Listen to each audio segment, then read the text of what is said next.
Nous croyons que les membres de la famille peuvent être ensemble à jamais. Et c'était important pour moi de savoir que lui et moi pouvions être ensemble.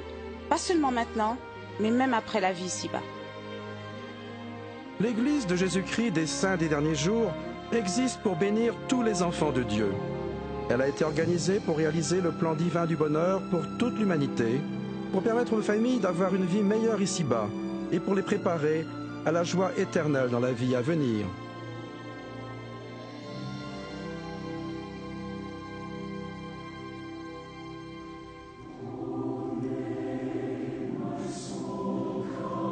L'Église a son siège à Salt Lake City, Utah, aux États-Unis d'Amérique, et a actuellement plus de 15 millions de membres dans plus de 160 pays.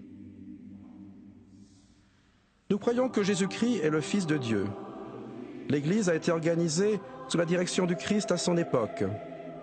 De même, nous avons un prophète de Dieu qui dirige les affaires de l'Église, assisté par un collège de 12 apôtres, lesquels dirigent l'Église dans le monde entier. Sous leur direction, nous avons des dirigeants locaux qui servent sans rémunération pour administrer l'Église.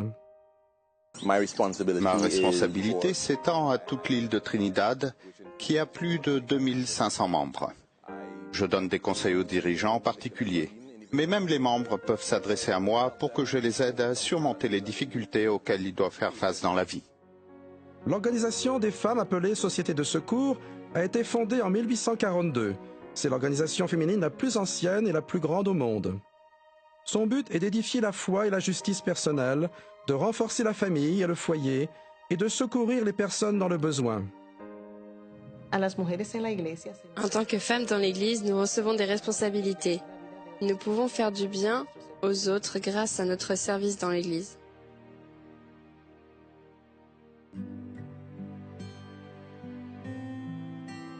Lorsque Jésus vivait ici-bas, il a organisé son Église et il a ordonné 12 apôtres. Après sa crucifixion, ces apôtres ont été tués et la vérité a été perdue.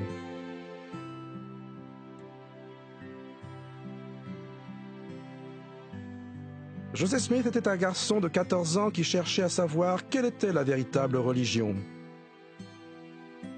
Un jour, en lisant les Écritures, il est tombé sur le verset 5 du chapitre 1 de Jacques, qui dit « Si quelqu'un d'entre vous manque de sagesse, qu'il la demande à Dieu. » Joseph a suivi ce conseil, il a prié Dieu. Les cieux se sont ouverts à lui, et notre Père Céleste et son Fils Jésus-Christ sont apparus.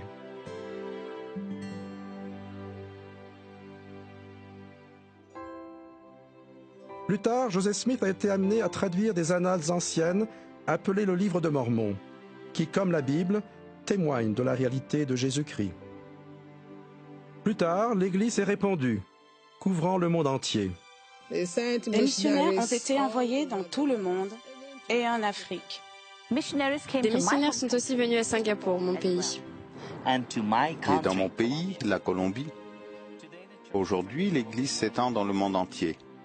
Et comme moi, plus de la moitié des membres de l'Église vivent hors des États-Unis. Ici, en République dominicaine, nous avons la bénédiction de faire partie de la même Église qui fut organisée par Joseph Smith. Ce n'est donc pas une Église américaine, mais une Église mondiale.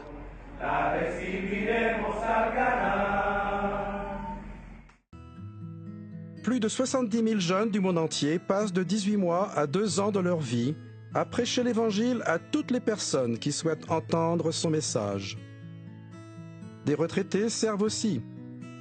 Leurs efforts peuvent se faire dans le domaine de l'éducation, de la santé, de l'emploi, de l'aide humanitaire et dans beaucoup d'autres où l'aide est nécessaire. Le service missionnaire s'accomplit sans salaire. Les missionnaires subviennent à leurs besoins grâce à leurs économies personnelles ou aux contributions de leurs familles et de leurs amis. Je suis missionnaire parce que je veux faire connaître les bénédictions que notre Père Céleste nous a données à moi et à ma famille. Il nous a donné une famille pour que nous puissions être heureux ici-bas et continuer à progresser. Aujourd'hui, nous sommes venus au temple pour nous marier. Ce n'est pas un mariage seulement pour la vie, mais aussi pour l'éternité. Une partie importante de l'enseignement du mormonisme est que le mariage ne doit pas nécessairement finir à la mort. Le mariage peut continuer dans les éternités, et un Dieu aimant l'a conçu ainsi. Ma famille, nous venons juste d'être scellés au temple pour le temps et pour toute l'éternité. Lorsque nous avons vu nos enfants tout vêtus de blanc, nous avons pleuré tous les deux.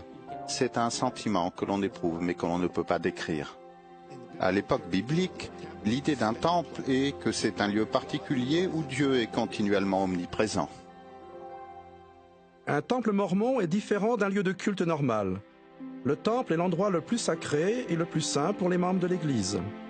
Ceux d'entre nous qui vont au temple savent que dans le cadre de ce culte, nous nous réengageons en manifestant notre désir de respecter les commandements de Dieu et d'être de vrais disciples de Jésus-Christ.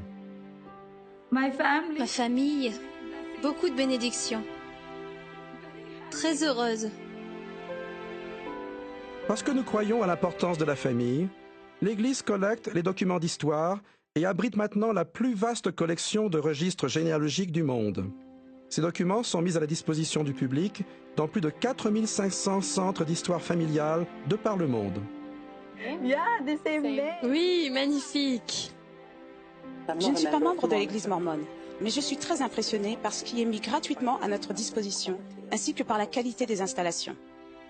Outre les documents présents à Salt Lake City, la collection de la bibliothèque est de plus en plus disponible sur Internet grâce au site web de familysearch.org. Ainsi, tout le monde peut littéralement faire des recherches de chez soi ou de n'importe où avec une connexion Internet. L'Église de Jésus-Christ des Saints des Derniers Jours est organisée pour aider les personnes dans le besoin et chaque membre contribue à financer cette œuvre. De plus, nos membres jeûnent pendant 2 repas chaque mois et donnent au moins le coût de ces repas comme offrande de jeûne que nos évêques et présidents de branche utilisent pour aider nos membres dans le besoin. Je n'ai pas beaucoup d'argent, mais par amour pour le Seigneur, je fais mes offrandes. Je ressens beaucoup de joie quand je fais mes offrandes. L'Église fournit beaucoup de ressources aux dirigeants locaux. Par exemple, dans certains endroits du monde, l'Église possède des fermes et des usines de taille commerciale gérées presque exclusivement par des bénévoles. Là où l'on n'organise pas de production de nourriture, les dirigeants utilisent le fonds du jeûne pour acheter de la nourriture et d'autres articles pour venir en aide. Nous nous efforçons aussi d'aider les personnes dans le besoin par le biais de nombreuses initiatives humanitaires. L'Église m'a donné des poulets à élever et je suis devenue autonome. L'Église de Jésus-Christ a aidé plus de 7 millions de personnes dans plus de 5000 villes et villages de par le monde pour qu'elles aient accès à des sources d'eau potable. Notre programme de vaccination a pour but d'empêcher les maladies évitables de prendre la vie de nombreux enfants partout dans le monde. Nous formons le personnel d'hôpitaux du monde entier en ophtalmologie et en réanimation néonatale. Nous avons aussi un programme de mobilité qui fournit des prothèses et des fauteuils roulants. L'Église apporte aussi ses moyens et son personnel aux collectivités locales dans le monde, là où des conflits ou des catastrophes naturelles engendrent des besoins extrêmes. Ce qui est le plus important, après une catastrophe, c'est d'amener de grands groupes de personnes sur les lieux. Personne ne peut mobiliser des groupes mieux que l'Église de Jésus-Christ des Saints des Derniers Jours. Nous ne sommes pas membres de leur Église, mais nous recevons toujours leur aide. Nous avons tous à l'esprit ce que Jésus a dit. Toutes les fois que vous avez fait ces choses à l'un de ces plus petits, c'est à moi que vous les avez faites. Les grands commandements consistent à aimer. Nous leur tendons la main pour toucher leur cœur et leur âme. Je prie pour que nous soyons la réponse aux prières des gens. L'Église et ses membres sont de bons citoyens et de bons voisins. Nous recherchons partout l'occasion de servir autrui et de mettre en pratique les enseignements de Jésus-Christ. Ils ont prouvé à travers les siècles qu'ils apportent la paix et le bonheur aux enfants de Dieu ici-bas.